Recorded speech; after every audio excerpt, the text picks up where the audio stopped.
What's the word, y'all? What's the word? We are live. We are back.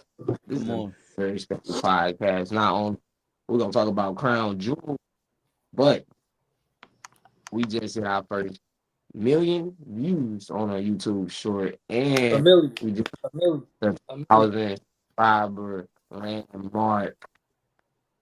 Come on, bro. That clap was That's silent. what we do, man. Telling you, man. Come on. Nah, seriously though, proud of y'all, man. Proud Appreciate of y'all.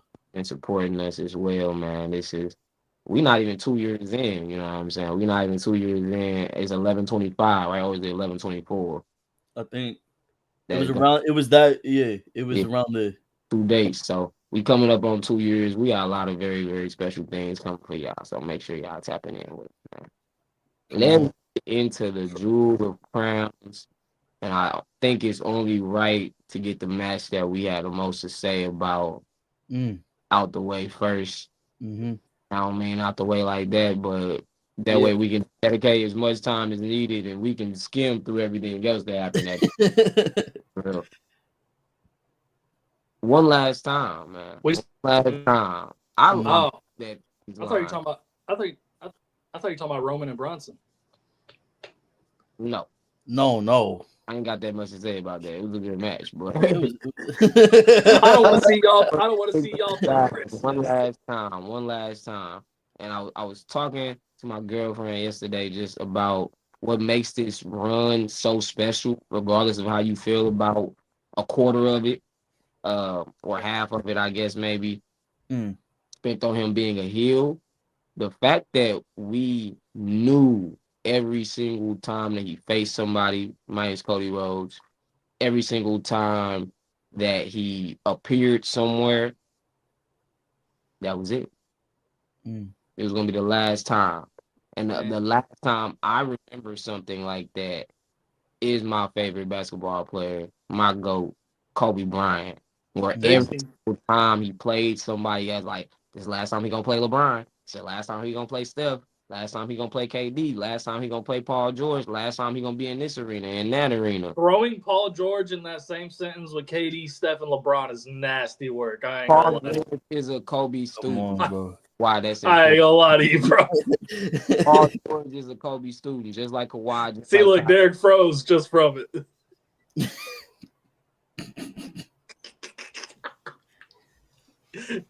We can hear you. Say But I something. that motherfucker.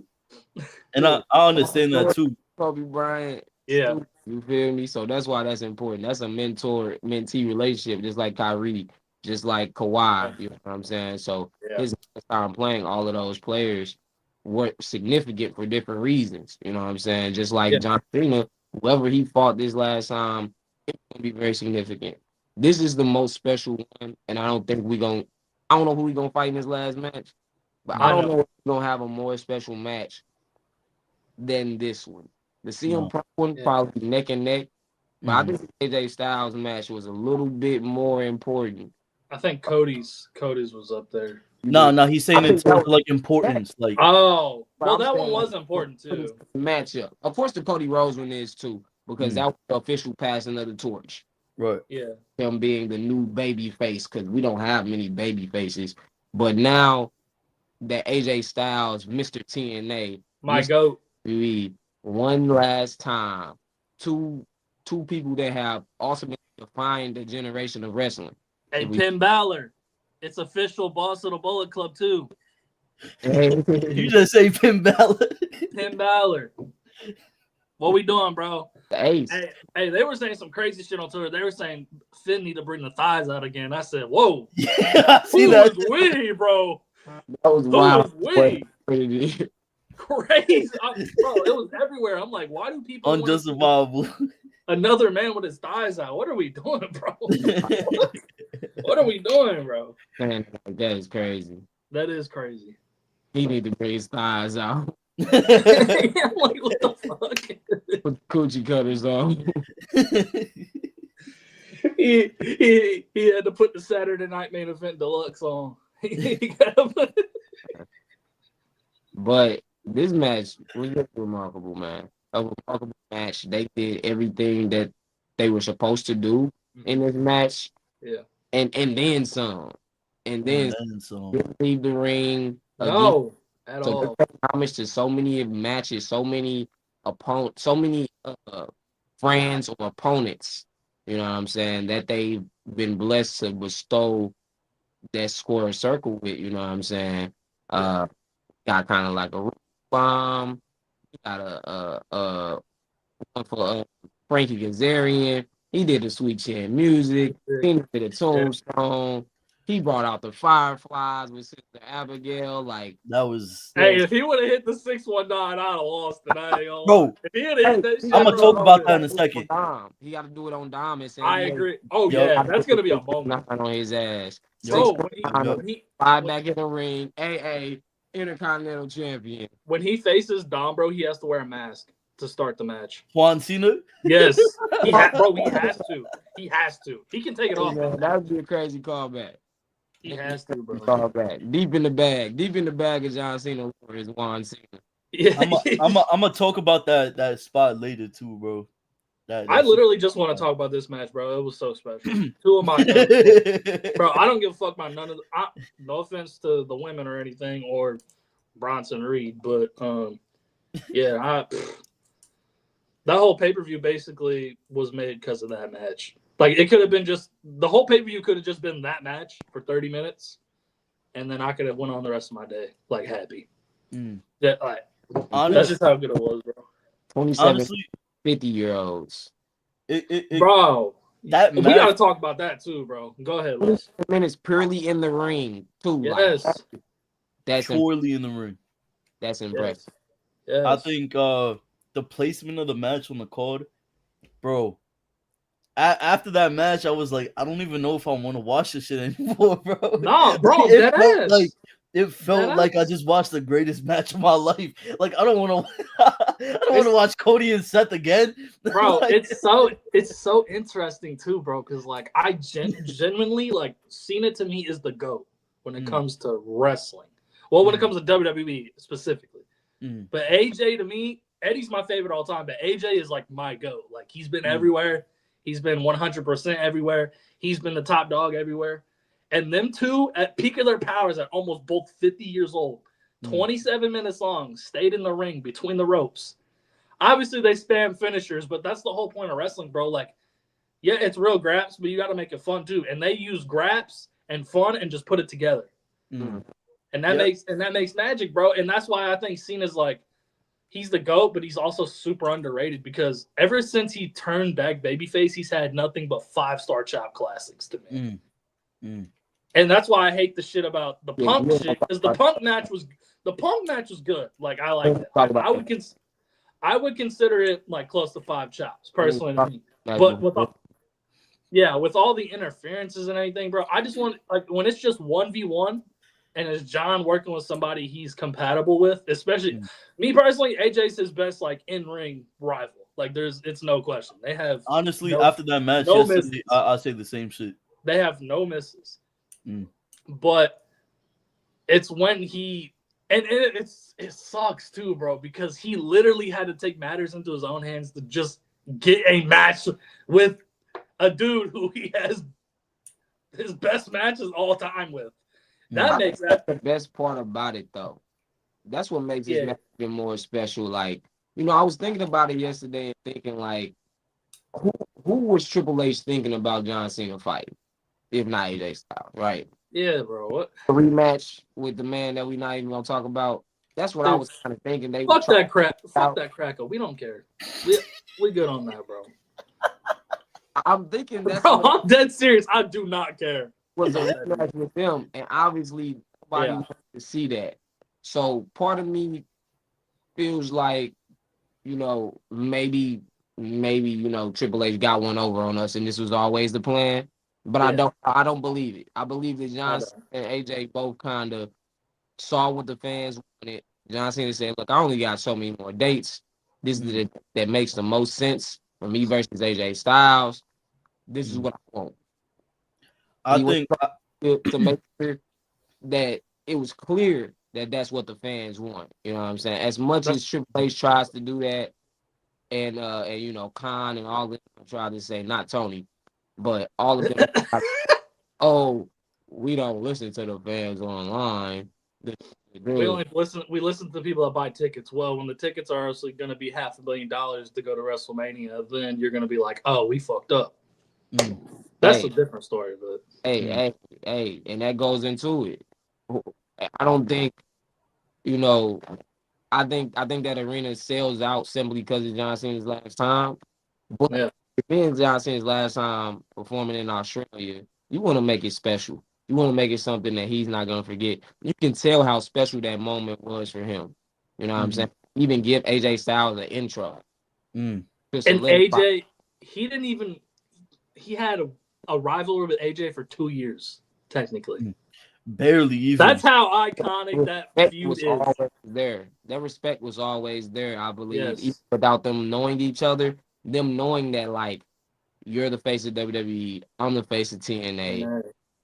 It was a legit time. Some of y'all too young to remember, not y'all too, because that's right when y'all probably got like great memories for real, like where you can remember everything 2005 on.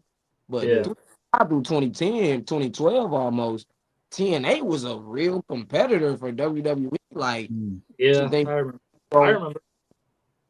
I used to think TNA was going to be as big as AEW is right now. You know what I'm saying? AEW is a legit, you know, I wouldn't say really competition because, you know, it's still a level difference. 2021 to 2022 it was. For sure. But now. The level still was different, bro. I ain't going to lie. I counted it. Like, when you being realistic with yourself and thinking about how big WWE is, TNA had a long time before it's ever gonna really catch up, just like AEW does. I don't think you ever can catch up at this point.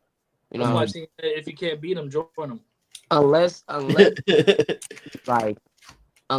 the fans really say like fuck y'all for these high ticket prices and stuff, I don't see WWE ever, you know, getting caught up to. That's the only way the fans really stand on business when it comes to some of these pay-per-views, but I don't see that happening because, you know, now it's going to become one of those things that rich people just go to say that they went to.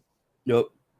Which I think always was Vince's goal, but Vince never wanted to price out families. Vince always wanted WrestleMania to be this larger-than-life spectacle. Comparable to the Super Bowl. Because, you know, people don't even watch the NFL and go to the Super Bowl. People don't watch wrestling and go on a Monday night, on a Friday night to a pay-per-view. But now even so more being able to say I was front row is going to become a straight status symbol. Just like NBA games where that's the problem with NBA games. They started pricing out families, you know. So you can't even get bro, you gotta refinance your house to get a fucking courtside Knicks tickets. Don't get started on that. Why would you go to the Knicks game in the first place? Hey, the Knicks might be in the finals this year, man. He knows I'm joking with them. You know, JB. They don't make it to the finals. They got just carried on. They don't make it to the finals this year. I'm just mad because my team is fucking ass without one person. So it's all right. I'm just giving you shit. But no, this brings up a good question with the ticket pricing and everything, just specifically with this match. I know we say this every year. I feel like we said this at the start of the pod. But we all remember like the Mania 40 build-up, how great that year was, I think, personally. If you look at the scope of it now, especially in WWE, yes, there's a lot more freedom and everything. And it's been better for the wrestlers. But I think in the long run, it's not, because we all can agree that we really only watched Crown Jewel for that one match. Like, I'm going to be dead serious, honest. I'm not trying to beat around no bush. Like, all love to the women. They fucking showed out.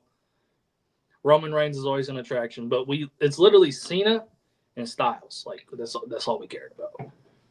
What happens, especially John only has 4 dates. AJ's retiring next year. You're losing all these up-and-comers like Wesley, that makes all-time fumble. You're releasing talents. You're bringing talents over from TNA that aren't really getting main roster looks, but they're getting NXT. But at the same time, it's not the same thing. And in the next, I'm just gonna go on and say, on the next 5 to 10 years, if it kind of stays the same, I truly think a lot of people will stop watching wrestling because there's never that next person. You have people like Mello, Lyra, which Lyra's gonna push, Braun, obviously, Ilya, Wesley should have been in there. You had Tyler Bate, you had Pete Dunne. Gunther's one of the only ones out of like literally all those people who's really came into their own as a star and got pushed as such. What do y'all think in the next 5 to 10 years? What realistically happens? And this is just based off me watching that beautiful match, like all-time chops classic, like probably one of my favorite matches ever, and that's no recency bias. What happens within the scope of the next 5 to 10 years if it kind of stays the same and all the favorites fizzle out? Because Randy's not going to be too far behind. I could see fucking Roman retiring pretty soon. Mm-hmm.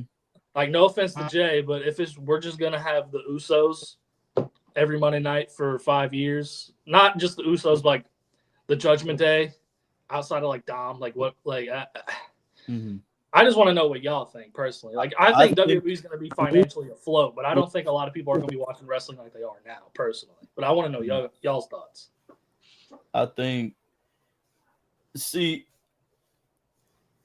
honestly, bro, I think I don't want to say it to sound like this, bro, but I think we're getting to that age where people that were watching in the golden age era of wrestling, when Ruthless Aggression happened and they started fizzling out watching, they probably had the same mentality, like, oh, they're putting all these new people in, and people like The Rock, he went to Hollywood. Stone Cold Steve Austin, he's not wrestling. I feel like that's why they have people like Javon, people like younger wrestlers, like they make their appearance. Yeah, I feel like they make their appearances now to kind of warm up fans to be like, this is who's next. So if y'all wanna cheer for him, y'all wanna boo for him, we're giving you a little taste of who's next. Kind of like when John Cena was showing up on Velocity, when he showed up as Prototype, like on OVW. Like they're priming everybody to be like, who's next. So when when Natalia retires, when Oscar retires, we're still gonna have Rhea Ripley for people, and that's gonna be the next generation Stone Cold. I think the women's division will be fine. They're gonna be straight. Already. Honestly, WWE might become like the world women's entertainment. Hey, so be it. Have stars already built that will last for the next 10 to 15, really 20 years. Roxanne is like 24. Rhea is like 27. You know what I'm saying? Like, and I think long is the years where it was like when a female wrestler got pregnant, they never wrestled again. You know what I mean? We got that with Trish and everybody. On the men's side, we do have that. I agree that we at that time. The ironic part with it is, and I always say this, is just how long this Cena Orton era has kind of lasted. You know, they've had people that came in after them. Oh, bro, I had a hot take go off that the are other day about that. Stars now in the Roman Reigns, in the Cody Rhodes.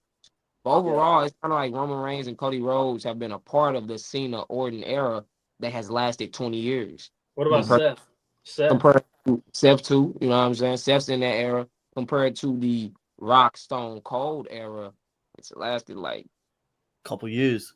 Yeah, maybe like 3 years technically. Honestly, maybe like 5. I'll give it 5. Stone Cold really started like 97 because he won the title in 98 from Shawn Michaels at WrestleMania. So 90 like 2003. 6 years, maybe. I'm saying within both active though. But in 2003. Ain't somebody like Cena. 03 was their last WrestleMania match, right? Yeah, 19. Yeah. So that's why I'm like, that's that's still, that's why I give it to 2003. You know what I'm saying? 97 through 03. That's 6 years, and then it was a nice gap before John Cena, Batista, Orton, all of them really took that leap. You know what I'm saying? It was a nice little gap. I don't think that we have a gap this time.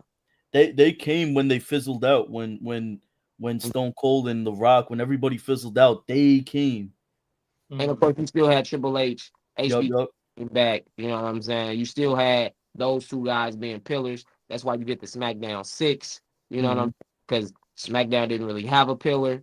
You know what I'm saying? Because Triple H wasn't trying to work Tuesday or Friday nights. You know? He wasn't. He was not at all. Hey, easy. I think they have a layup this time. Personally. Yeah. I think that you have 5 years to establish a long list of wrestlers. I don't know if you have another one, kind of like the NBA, right? Obviously, LeBron is still the face of the NBA. Yeah. When LeBron retires, I don't think one person takes his spot. Not at all. I think it'll be a multitude of people. And that's exactly what we finna get. That's What the fuck? Hey, look what Robert put in the chat, bro. I'm not trying. Look at the last comment, bro.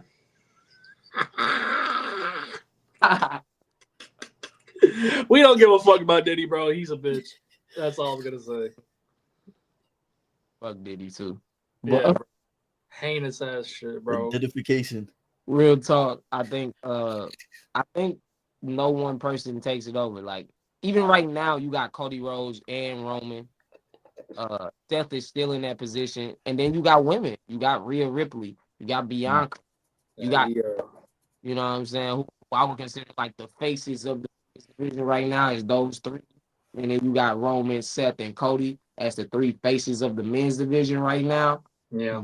So I just see it being like that, really, where it's gonna be a committee of wrestlers who could be considered the face of the company. I think Here's I definitely. hold on, right quick. Is there ever gonna be a point in these next 10 years? Because you know, Rhea got about 10, 15 more years in her, easily, just like Roxanne. They both got like 10 to 15, maybe even 20 more years in them if they want to go into their 40s, like Charlotte is doing, like Becky is probably gonna do. Baby, I'm sure Mercedes is gonna go into her 40s. Where you know, this was another interesting thing that I talked about a while ago. Didn't get to talk about on the podcast how all of the women before them retired by the time they was like 30. Yeah, 40. that's what I was saying too. Mercedes is the youngest out of the 4 horsewomen, but they're all breaking a new threshold for women's wrestling. Yeah, but that's where it gets it. That's where it gets you. Roxanne, Sol Ruka, all of them will follow. Is there ever going to be a time? What do y'all think there could ever be a time in our lifetime that a woman is the de facto face of the company? I mean, there was about that 6-month period where Becky Lynch technically was. I ain't counting that shit. That still was Roman Reigns' company at that point. Shit, Yeah, but she was. If we're talking about the top, like who people wanted to see, it was not Roman Reigns at that time. I say Rhea Ripley. What? Rhea Ripley and Bianca. She's getting there, yeah. Rhea and Bianca could be the de facto John Cena and Randy Orton, John Cena and Batista, Stone Cold and The Rock. You know what I mean? I feel like that's who it is. Becky, I don't think that they did a proper enough job of pushing someone else to be that one at that same for that 6 months that she was it. Yeah. People with Ronda Rousey, man, get the fuck out of here. I mean, just go back to your question about why women were retiring at an early age, because like you just said it yourself, the evolution of women actually showing real graps and evolving didn't happen until like 10 years later. Now we can say like, are they, you know, now we can say is it a chance that a woman like honestly loved Trish Stratus, but it was never a chance for her to be right. Now, I think Rhea's your safest bet. I think just because like the marketability, her theme song, the way she wrestles. I don't know. I would say Bianca too, but Bianca. And through social media, you know what I'm saying? I would say somebody who's gonna be a sleeper in the next 10 to 15 years, like a sleeper pick would be Blake Monroe. So way to do too. I love Roxanne. I think she's gonna have an amazing career, and she's gonna probably be like that. She's gonna have a point in time where she's gonna be the 1B or the 1A for sure. Roxanne will probably have a couple of years of that, if not more, because she's like younger than them, and still more experienced than a lot of the women in NXT or that have been called up to the main roster, like a Tiffany Stratton, and already has seen some type of success. Roxanne is definitely next, but you look at people like Solo Ruka and Jada Parker and Rhea Ripley and how they kind of have Oh, been Stephanie. I totally, yeah. all these different type of blogs and stuff that have nothing to do with wrestling, allowing people outside of wrestling to know who Soul Rook is. They see her finish and be like, damn, that's cool as hell. They see Jada Parker, they be like, damn, she thick as hell. They see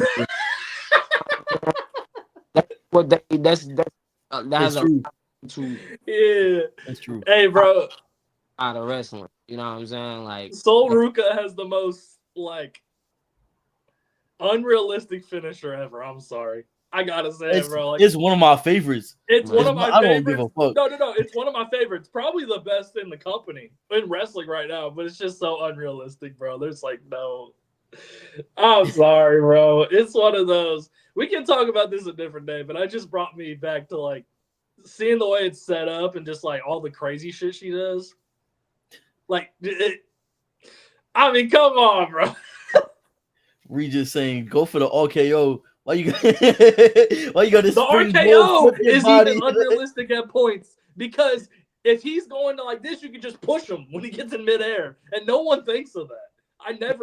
They should use that. What is it? You gonna push him while he grab your neck. You gonna take your neck clean off. Right when he's going like this and he doesn't even have it clenched in, just fucking.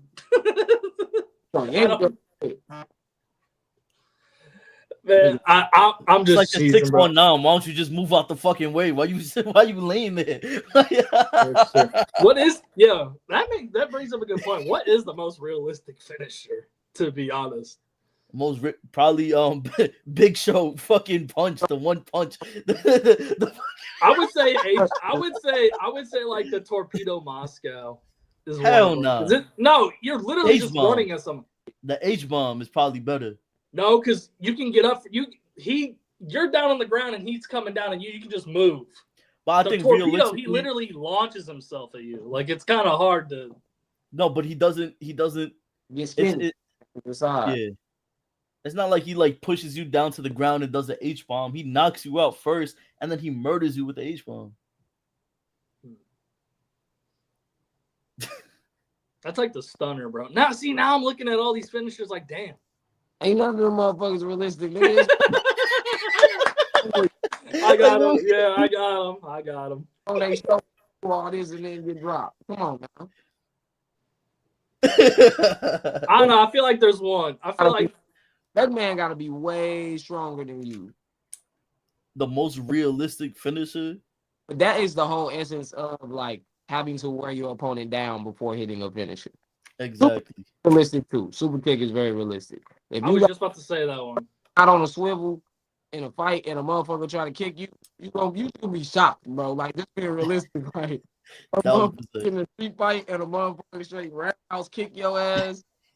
You don't be seeing that shit coming, bro. You be thinking, yeah. Boom, damn. Well, I don't know. I think Braun, whenever he launches himself for the spear, I think that's pretty realistic because that's happened to me before and it hurts like a bitch. Okay, the spear. Spine buster too. Spine buster easy. Yeah. Basically the ultimate counter to the spine buster, holding that nigga neck and bringing him down. But cocaine clutch. If somebody no. Yes, somebody put you in a sleeper. Come on, bro. He's doing this and putting the hand on top of your forehead. It has to go behind the head and then down. That's a real choke. Stop. We're not doing that. I know how it works, bro. Are realistic though. I'll say those two. But it got you in an ankle lock, bro. If you ain't hella strong, ankle lock, yeah. True. Especially if they sit on it. Oh my god, the sit down ankle lock, yeah, you done. You're not getting up. If they cross their legs. I always said that the walls of Jericho would never work unless you got somebody in them. There's been 2 MMA fights that I've watched where somebody's used the Boston Crab walls of Jericho and won. So I would say, like, if you get put in the walls of Jericho, you're fucked. Are the most realistic, I think. Because legit, you get somebody by their neck, a lot of times what they can do, it don't work. What people say they do. Oh, somebody grab me by my neck, they can choke. him in the nuts. I'm gonna just elbow him, bro. Your body is about to be lifeless in a minute if somebody choking you for real. Like you not even gonna have People to fight no more. Yeah. people don't be That's true. realizing. People don't be realizing until they in that situation. Then they're like, "Damn, I really can't do nothing with my arm right now. I feel Why like- my arm not working?" You can't do nothing because you're getting choked out. Like, bro. Yeah, bro. And what gets me is one of my favorite ones I like is the hidden blade. I feel like the hidden blade could work in a fight if you're literally just running at somebody. I feel like if dare you're think- sneaking somebody, Yeah, but if you put your elbow up, bro, it's kind of hard to block an elbow. Like you would have to like put two hands together, like AJ Styles and fucking Yeah. Yeah. yeah, elbows hurt. Yeah, damn right. Remember man nigga Meta World Peace Pop J man? He dented that nigga chin in, bro. He said, I didn't know he was there. Stop lying, Ron. Stop lying, Ron. You lying, bro. I remember me and my homie sat down one day and looked at that whole replay for 20 minutes and argued if he knew he was there or not. Bruh. Swear to God. And I'm like, bro, he had to have known because he lit it. That's the problem, bro. I be trying to tell kids that at school, like, you have a reputation for something. People are never gonna believe you when you say you didn't do it. Yeah. His name was Meta World Peace and he was elbowing people. Come on now. World Peace what? And you know what I'm saying? Like, but who really tried to kill the fan and the fan lucky that he slipped was Jermaine O'Neal, bro. Oh, yeah. That's a boy, he cocked back and slipped. If he ain't slipped, bro, he would have knocked that boy to East Jerusalem. That boy probably would have been in a coma. Like the NBA would have had a fat lawsuit for real. Like, Bro, but Jermaine O'Neal was big as hell for no reason, bro. I always thought Motherfucker was Jermaine brawling. and Shaquille were related. I believe it, bro. I would believe it, bro. I know, bro. Motherfucker was brawling, bro. for sure. I was like, damn, Shaq got a little broke. Yeah, I mean, he plays center too, and he's pretty decent. He that crash out little brother. I always thought like, hey, bro, O'Neal family, bro. Nah, bro, but that if we're going off a rating system, just to go back to AJ and John, I honestly think that match was better than the Cody and John one, and that one was phenomenal, literally. I think so. Shit, that shit had me crying, bro. The Almost- last match I remember crying too, Bro, bro. I'm was not fucking crying. I'm not- HBK I'm and not- Ric Flair. All right, Les, I'm not crying over another man picking another man up while he naked during a match. Like, what are we doing, bro? They I'm not they- crying. Oh, see, look at you. You want some? You want some freaky deaky? We gonna be here about Oh shit! we gonna be- I'm in a mood. I'm in a mood. I They gonna get honestly, this. I'm joking. uh, I'm joking. The best part, other than the introductions, because I thought what John did with AJ was like a respect thing, bro. Like when John's doing that, handpicking you as the opponent, as he did back in the day. Mm. Like the boss of the Bullet Club, bro. And then when he did the Sister Abigail, and like a minute later, the Fireflies went on, bro.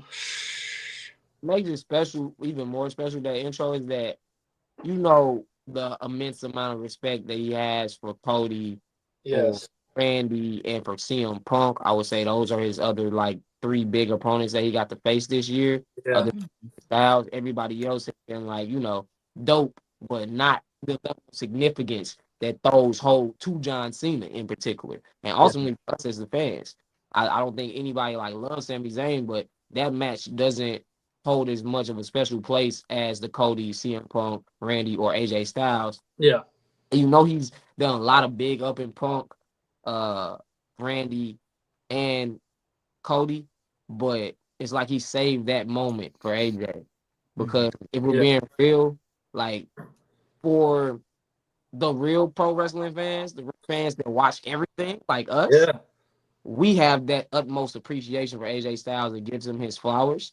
Yeah, he's my GOAT. He's my GOAT. I'm always gonna. That I think that WWE, the brass, and the fans don't always give AJ Styles his flowers the way that he should. There's a lot of opportunities and moments and matches that AJ Styles should have won that he lost recently. And I think Bro. that was about for Cena saying, like, even if they not treating you the way that you should be treated and respected, I'm gonna give you that. gonna give you that because you deserve it more than anybody. Just as much as anybody in this company, you deserve to be seen as Bro. the boss of the Bullet Club, as the face that runs the place. Yeah.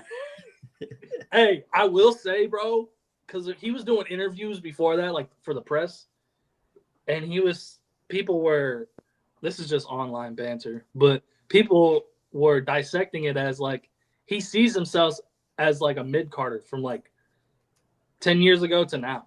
He's like, they make him seem like the way he talks is that's how he feels, and we don't want him to feel like that because he's AJ Styles. Like, bro, he's him.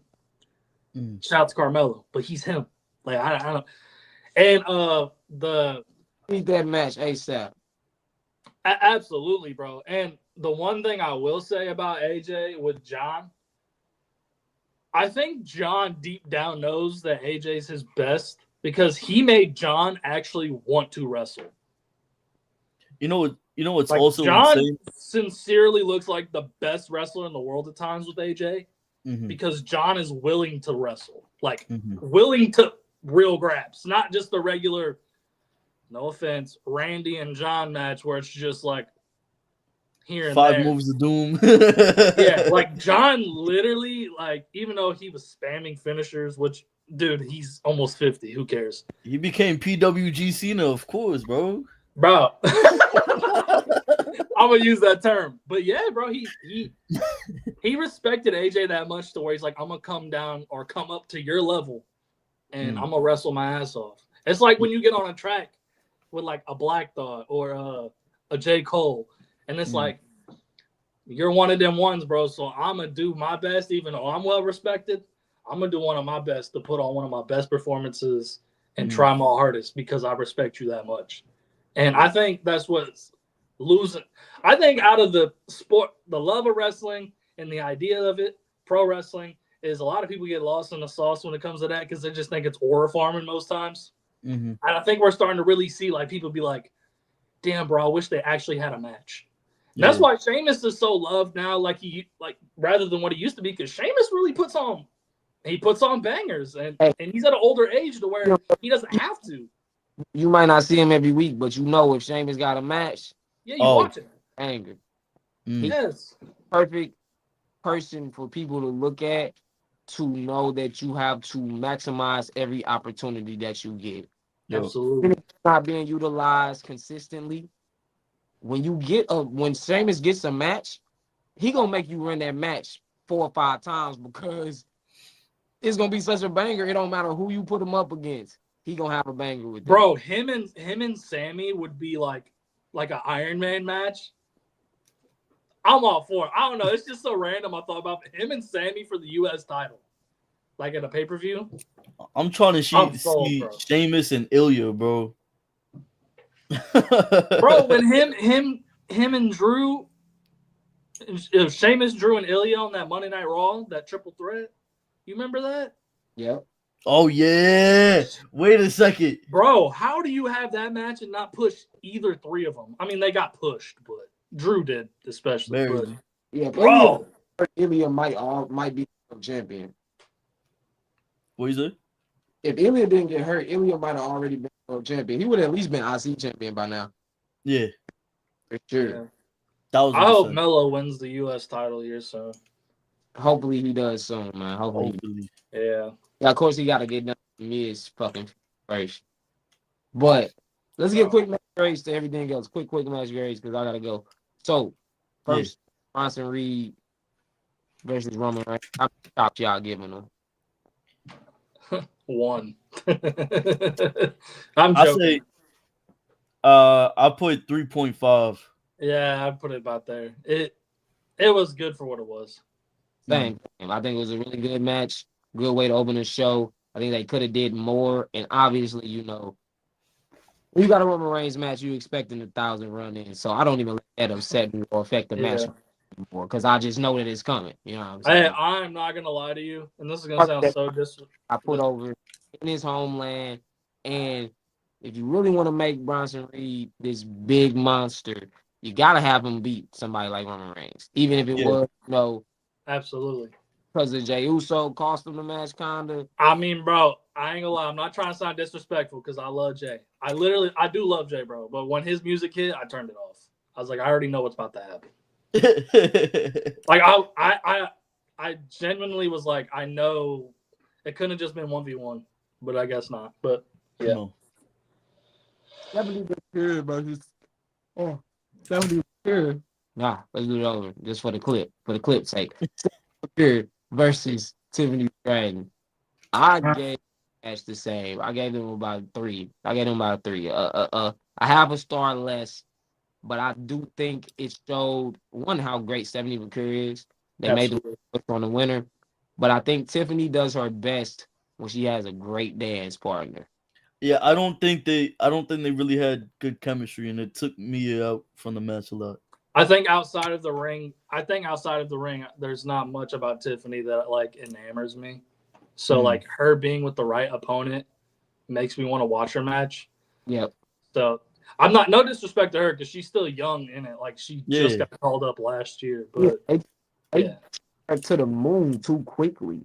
Yeah. And I think she's still pretty. Get off her back. Mm. You need to take the off her back and let her chill for a second. Because it's obvious that the fans ain't, you know what I'm saying, behind her as much as they used to be. And, bro, they could have used this time to, like, I know this sounds crazy, like, Michin, Zelina Vega could have had a world title run just to make something new out of it. I'm just shocked that she beat Jade Cargill still. Oh, yeah, that is true. Because Jade has more years under her belt. They got about the same, to be honest. I mean, yeah, but I'm talking about like main roster. I guess AEW doesn't. AEW. Yeah. So they've been training about the same amount of time for real. Yeah, now that I think about it. But I said like 3.25, bro. Bro, don't do that shit. Just do 3.5, bro. 0.25. Rhea and Rio versus the Kabuki Warriors. What y'all hearing? Hey, the person who said that was the greatest women's tag team match is blind as fuck. Hey, we saw some bangers on Raw. Raw. Yeah, wasn't it like Bianca and Naomi versus Roxanne and Raquel? That was amazing. Bash in Berlin, Jade and Isla Dawn and Alba Fire versus Jade and Bianca, and then there was another team. Banger, like, bro. There's been a lot of them, so I'm not giving. I give that about 3 chops too, though. That was a really solid. Yeah, I would agree. I agree. They delivered, and then Cody Rhodes versus Seth Rollins, round 4. Seth Rollins comeuppance. Bro, the ending, the last 10 minutes, 15 minutes was amazing. It would have been 5 chops. The start of it, kind of. I was between like 4.5. I think. I gave it 4. I think it was a really great match. I love that, he cheated, but he still cheated on his own. You know what I'm saying? He coast to coast headbutted that man. He was insane. I think it's insane. Cody Rhodes. I think it's still gonna eat Seth Rollins up because he didn't do it clean. So now he's questioning himself when it comes to Cody. He'll still whenever they run it back again, he'll question himself. And Cody won't have that to say. You beat me, but you didn't do it clean. But I mean, Cody didn't beat him clean at Backlash that one time. So, I mean, it's an eye for an eye. Bro, you know what was crazy about that match real quick, though? Bro, it was the first time Cody Rhodes did the Avalanche. The Avalanche Crossroads in WWE. Cody has unprotected finisher of all time. Yeah, bro. Thank you, bro. How do you kick out of that? Bro, that shit weak as hell. Roman said that move don't work on nobody. Bro, that shit hurt nobody. Bro, he really said that shit. When he said that at 40, I'm like, oh yeah, he's not wrong. That shit don't work. He has to do 3 all the time. 3 of them in a row. Fucking one from the top rope. Instead of the 3 amigos, it should be called what do they call white people? Well, they call it. No, what what do Spanish people call white people? Gringo? The three gringos. Bro, don't they call it the Holy Trinity? The crossroads, the three crossroads called the Holy Trinity. Because he has to do it 3 times in a row. So that's what it reminds me of. And obviously, we giving John Cena 6. Oh, that's more than 5. Pops. 6. An amazing match, an unforgettable match, a match that I think will stand the test of time. Like, for us to be able to say that's the last time that he faces him, it's going to be a match that's very, very memorable for us, and something that, you know, down the line we're gonna show kids, we're going to show grandkids. You got to see this John Cena AJ Styles match the last time that they fought. They was damn near 50, but they tore the house down. You know? John Cena could have retired with yesterday's match, and I would have been. I would have been Bro, fine. I agree, bro. Cool. That's all we got, man. Make sure you like, comment, and subscribe, man, to the best podcast in the world. Again, appreciate y'all for 1,000 subs, man. We on the road. Hey, now, road to 5K subs. I rolled to 5K subs. 5K. Keep tapping in with us, man. We got some WWE 2K content coming. We got Go listen to Don't Forget to Breathe. Go Appreciate listen to you. Enter the Dragon. Real deal. I have a new album coming out. We are still rappers at the end of the day. We just like pro wrestling. So that's all I gotta say. I'm the real boss of the Bullet Club. There you go. Yeah. It's 2.